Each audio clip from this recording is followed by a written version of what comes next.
National panchayat award मध्ये एक carbon neutral म्हणजे विशेष पुरस्कार आम्ही हा 1 करोडचा घेतलेला आहे.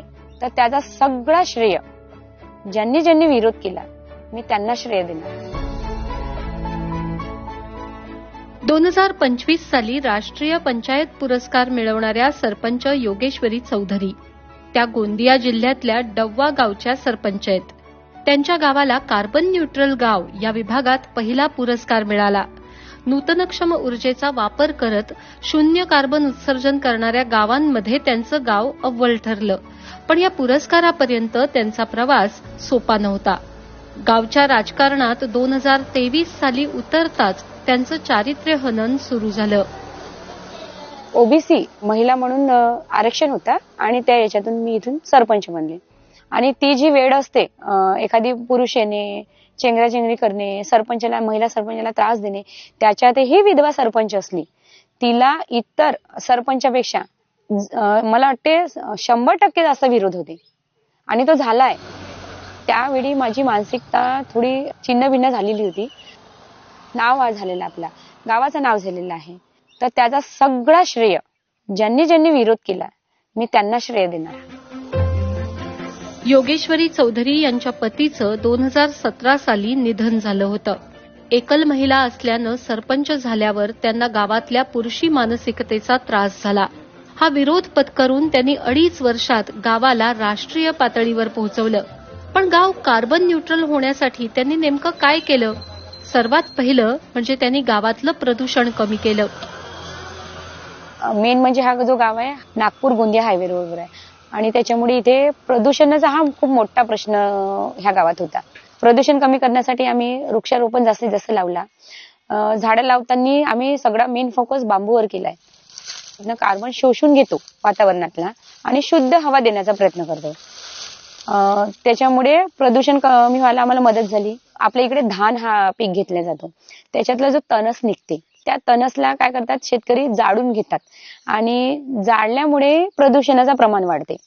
त्या महिला सभेच्या माध्यमातून त्यांना पटवून सांगितलं तर आम्ही ते जाळण्यावर बंदी केला.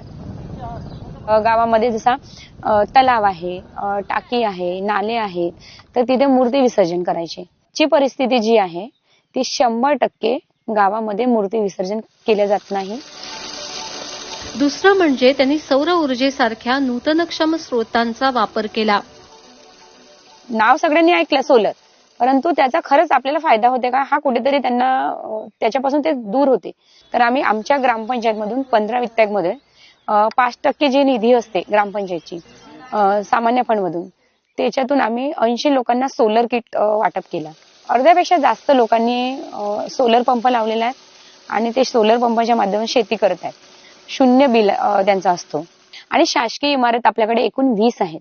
20 पैकी 19 इमारतीवर सोलर आपण लावलेला आहे. पवन ऊर्जा जी आहे ते 2 लावले. एक ग्रामपंचायतला लावला आणि एक आम्ही पाणी टंकीवर लावलेला आहे. तिसरं काम त्यांनी हाती घेतलं ते रेन वॉटर हार्वेस्टिंगचं म्हणजे पावसाचं पाणी जमिनीत मुरवण्याचं. 796 कुटुंब संख्या आहेत माझ्या गावात आणि सार्वजनिक जे इमारत आहे जसा उपकेंद्र आहे, पीएससी आहे, शाळा आहे, अंगणवाडी आहे, अशा याच्यावर असा पूर्ण 800 आपण सोसपीट तयार करून पाईपच्या माध्यमातून छताला तो रेन वॉटर हार्वेस्टिंगच्या माध्यमातून आम्ही त्या सोसपीटमध्ये पाणी मुरवण्याचा काम केलेलं आहे.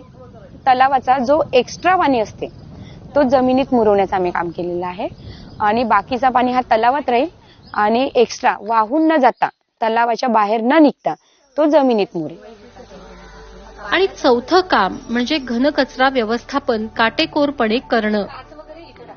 MRGS अंतर्गत आपण प्रत्येक वार्डामध्ये आणि चौकामध्ये नाडेप तयार केला. लोकांना त्याची सवय लावली आणि घनकचरा शेड आहे आपला जिथे आम्ही ओला कचरा आणि सुका कचरा असे 2 भागामध्ये पार्टिशन केला आणि सुका कचऱ्यामध्ये त्याचे 8 प्रकार पाडले आणि ओल्या कचऱ्याचा 1 आणि दुसरा ओल्या कचऱ्याचा आम्ही तिथेच गांडूळ खतचा पण एक पार्ट ठेवला आणि ओल्या कचऱ्याचा वर्गीकरण खतामध्ये रूपांतर करतो आणि जो सुका कचरा आहे तर त्याचा गावामध्ये विविध ठिकाणी सौंदर्यीकरण करण्यासाठी आम्ही त्याचा यूज केला.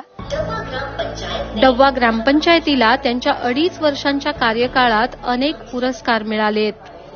विशेष पुरस्कार सांडपाणीसाठी आम्ही घेतलेला आहे. 50,000चा तो एक पुरस्कार घेतला आहे. स्मार्ट मध्ये 10 लाखाचा पुरस्कार घेतलेला आहे आणि स्वच्छ गाडगे बाबामध्ये 60,000चा तालुकास्तरीय पुरस्कार घेतलेला आहे. आणि माझी वसुंधरा अभियान 4.0 याच्यात आम्ही राज्यातून 3रा क्रमांक हा 50 लाखाचा पुरस्कार घेतलेला आहे. नॅशनल पंचायत अवॉर्ड मध्ये एक कार्बन न्यूट्रल म्हणजे विशेष पुरस्कार आम्ही हा 1 करोडचा घेतलेला आहे.